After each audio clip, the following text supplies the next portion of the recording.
Welcome to the official YouTube channel for the Colin Cowherd podcast. Go on, hit the subscribe button. There you go, right down there. If you want to be among the first to hear my weekly takes, NFL, college football, more, right there. Goff's a very good dome quarterback. He's had at least 2 touchdown passes in 5 straight indoor games. So they could potentially play Tampa, warm weather. At home, Dallas, warm weather. Rams, SoFi. So there's a lot of matchups. Obviously, Philadelphia, a team struggling, is not where they'd be at their best on the road, cold weather. But I will tell you, in most organizations, John, the quarterback and the coach, it's the star. I think the front office for the Lions is their star. Laporta, Gibbs, everybody knocked some of their draft picks. These guys are unbelievable. I look at that roster, and it's very rare, John, that a team wins the division and scores a lot of points, and we don't look at their coach or their quarterback as driving it. I think this is one of the better front offices in the NFL, drafting the last 3 years. Totally agree. I mean, Brad Holmes, that draft day trade he made to get Gibbs and then ultimately Laporta has a chance to go down as like a franchise-altering move.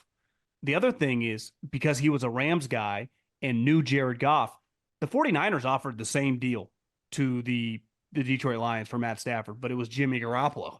He said, no, I'd rather have the same deal with the Rams and Jared Goff. And a lot of people at the time, I mean, the way we're all talking about Jared Goff now is a lot different than people were talking about him a couple years ago when he was about to get traded. And that honestly has changed their franchise, because we talk about Baker and a lot of these guys being these bridge quarterbacks. Jared Goff is more than that. Now, is he a top 5 guy? Of course not. Is he a top 10 guy? Depending on the week. Most times he's somewhere between like 12 and 15. Yeah. But for them in that dome, they also play Minnesota, which is also a dome team. Pretty good spot. So yeah, that trade, a lot of people on the internet crushed. You can't take a running back. It's like the draft was awful. And that running back, and this is what Dan Campbell said at the time, who was with Sean Payton, who's like his mentor in New Orleans. It reminded us of Alvin Kamara. You watched him last night. He's like a Christian McCaffrey, Alvin Kamara. He can catch the ball. And Laporta looks like Kelsey meets Kittle. He is tight end. I was told this years ago by an executive. He said, tight end's tough for rookies. Even Kincaid and Buffalo can disappear, because for the first time in your life, you're going to be asked to block 17 weeks. And so that's why these Iowa tight ends have so much success. That's right. They're physical, and that's a great point. So in the NFL, tight ends are asked to block. It usually is one of those positions you think, God, that guy was so good in college. What's happened? He's getting locked up, 60 snaps.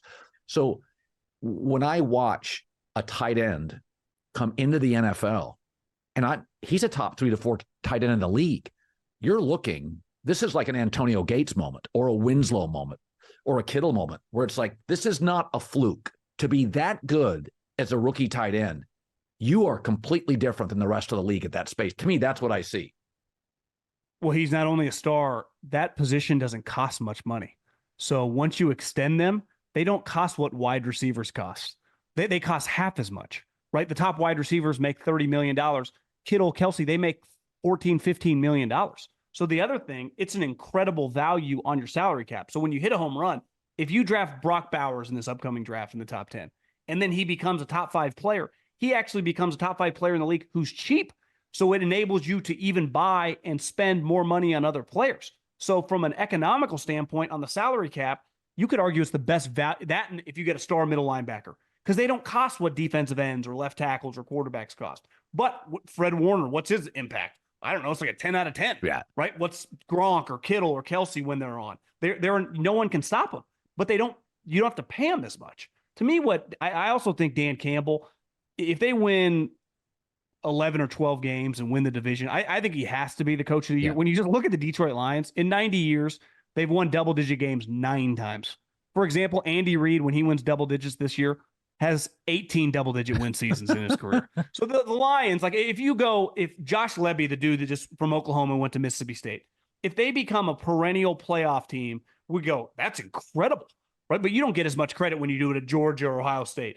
What you're doing in Detroit, and you could say, well, equality in the NFL, that's not true with the Lions. They never win. Yeah. And he won 9 games last year. He's going to win 11 or 12 and win the division pretty easily. And they're just good. Like you said, they're going to be hard to beat at home, and they're going to get a home playoff game because in a dome, they're very comfortable and they're very fast. Yeah. Like, how do you cover all these guys? They actually have a lot in common with like the 49ers, all their position, they're all speed guys. They all can break tackles. How good St. Brown.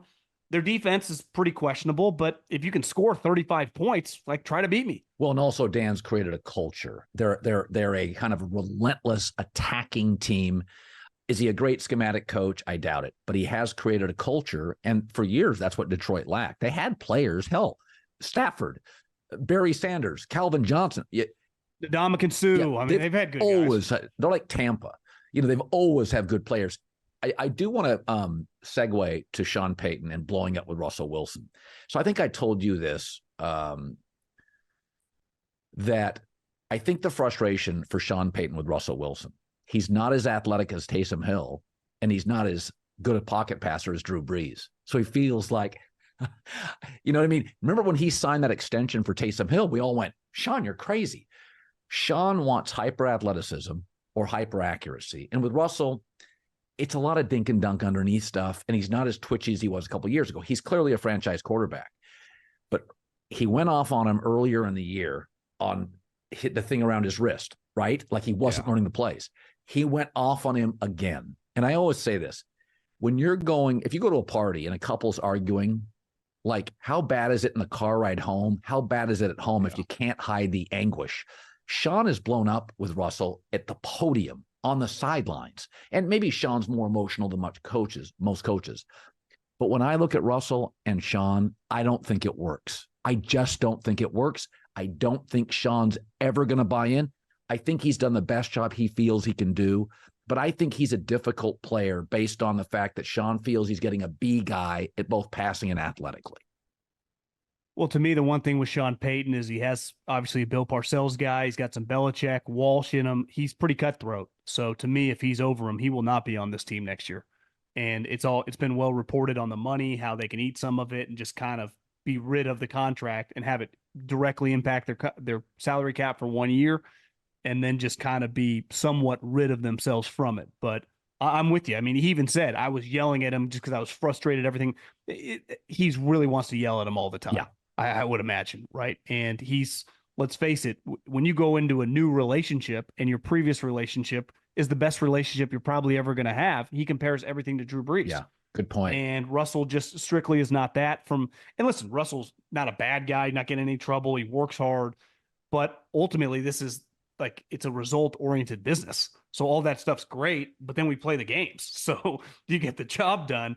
And last night, they weren't even close. Now, the Detroit Lions are just a better football team. Yeah. They have much more talent on offense than that team has on offense. But there's been countless times where they have won almost in spite of him. I mean, their defense has played, beside last night or 2 nights ago, a lot better over the course of their run. But if I was a betting man right now, Russell Wilson will not be on the team. Now, I don't know how they facilitate that. They eat money, they trade him, they cut him, how it goes down. But we've seen enough. Sean Payton earned a lot of credit because at one point early on in the season, like, is this going to work? And then he got the thing, clearly knows what he's doing. If he wants him gone, he will be gone, because that's how the NFL works, right? This is what we talk about with Rodgers. The quarterback, the players don't get to dictate any of this stuff. It's a management league, right? The GMs, the coaches, because the owners kind of let them the owners don't know anything, right? And that's one theory I had with the Chargers, and you see this with the Giants, is when you get the ownership who has family members in the front office, in the scouting department. Like, I like my owners to be like wheeling and dealing with business stuff. Even Jerry, he's the GM. He's not watching any film. Right. He's doing deals. And Steven, they're making money. But, the Spanos family has their kid who's involved, and he's a good, smart guy, but you get involved in football, and there's too much crossover. The best owner, Clark Hunt, Andy, Veach, you cook, right? The craft for 25 years. Bill, do what you do. Lurie, Howie, Sirianni, Doug, Andy, make me money, win games. And it's a unique business, right? Because you have this multi-billion-dollar asset, yet the most important guy in your organization, the coach or the GM or the mix of the two of them, you don't really know anything about besides like being a fan. So you can't really, even if your expertise, like David Tepper, he's this great all-time market guy, footwork, when I see him telling coaches about footwork of the quarterback, I'm like, they're in trouble. Right. And that's why this business is so, once the owner gets involved, it always cracks, because most owners are not Al Davis in the 80s. They know football, right? They just don't. And I think you're going to see with Walmart, these guys are very successful, and they're just going to let Sean Payton do whatever he wants to do. They're paying him $90 million to do that. So Sean Payton, wouldn't shock me if he basically gets a new GM this offseason. And the Russell Wilson, I would imagine, is going to be one of the biggest stories heading into free agency, what he's going to do with him.